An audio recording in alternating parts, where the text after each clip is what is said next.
வணக்கம். திருநெல்வேலியில் பாஜக எம்எல்ஏ நயினார் நாகேந்திரன் வேட்பாளராக களமிறங்குவதால் அங்கே திமுக கூட்டணி மற்றும் பாஜக கூட்டணி இடையே கடுமையான போட்டி ஏற்பட்டுள்ளது.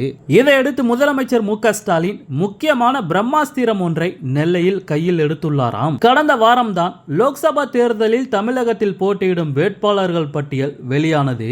பாஜக எம்எல்ஏவாக உள்ள நயினார் நாகேந்திரன் நெல்லை லோக்சபா தேர்தலில் களமிறக்கப்பட்டுள்ளார். அதே சமயம் காங்கிரஸ் கட்சி சார்பில் நெல்லை லோக்சபா தொகுதி வேட்பாளராக ராபர்ட் புரூஸ் அறிவிக்கப்பட்டுள்ளார். ராபர்ட் புரூஸ் கன்னியாகுமரி மாவட்டத்தைச் சேர்ந்தவர். காங்கிரஸ் கட்சியில் பல்வேறு கட்சி பதவிகளில் இருந்தவர். 2015ஆம் ஆண்டு முதல் கன்னியாகுமரி கிழக்கு மாவட்ட காங்கிரஸ் கட்சியின் மாவட்ட தலைவராக பொறுப்பு வகித்திருக்கிறார். நெல்லை தொகுதியில் பெரும்பான்மையாக வசிக்கும் நாடார் சமூகத்தைச் சேர்ந்தவர் என்பதால் ராபர்ட் புரூஸுக்கு வாய்ப்பு அளிக்கப்பட்டுள்ளதாக கூறப்படுகிறது. ஆனால் ராபர்ட் புரூஸ் வெளியூர் ஆள் என்பதால் அவருக்கு உள்ளூர் காங்கிரஸ் தலைகள் வேலைகளை பார்ப்பதில்லை என்கிறார்கள். அதேபோல் திமுகவில் இருந்தும் உதவி செய்யவில்லை என்று கூறப்படுகிறது.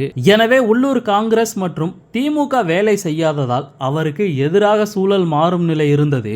இப்படிப்பட்ட நிலையில்தான் திருநெல்வேலி நிலை நேரடியாக சோனியா காந்தி காதுக்கே சென்றுள்ளதாம். இதனால் சோனியா தரப்பில் இருந்து முதலமைச்சர் மு.க.ஸ்டாலினிடம் உதவி கேட்டதாக கூறப்படுகிறது. திருநெல்வேலியில் திமுக கட்சியிலிருந்து யாரும் ராபர்ட்டுக்கு வேலை செய்யவில்லை என்று சொல்லியதால் சோனியா காந்தி நேரடியாக ஸ்டாலினிடம் பேசினாராம். இதையடுத்து அனிதா ராதாகிருஷ்ணனை தூத்துக்குடியை விட்டுவிட்டு திருநெல்வேலியை நோக்கி செல்ல முதலமைச்சர் மு.க.ஸ்டாலின் உத்தரவிட்டுள்ளாராம்.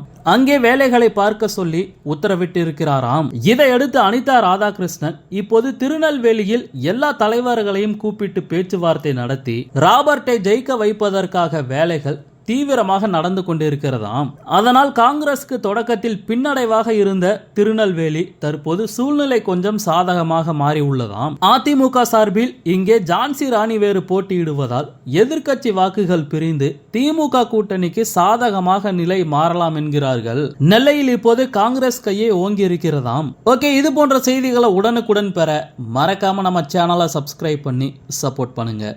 நன்றி.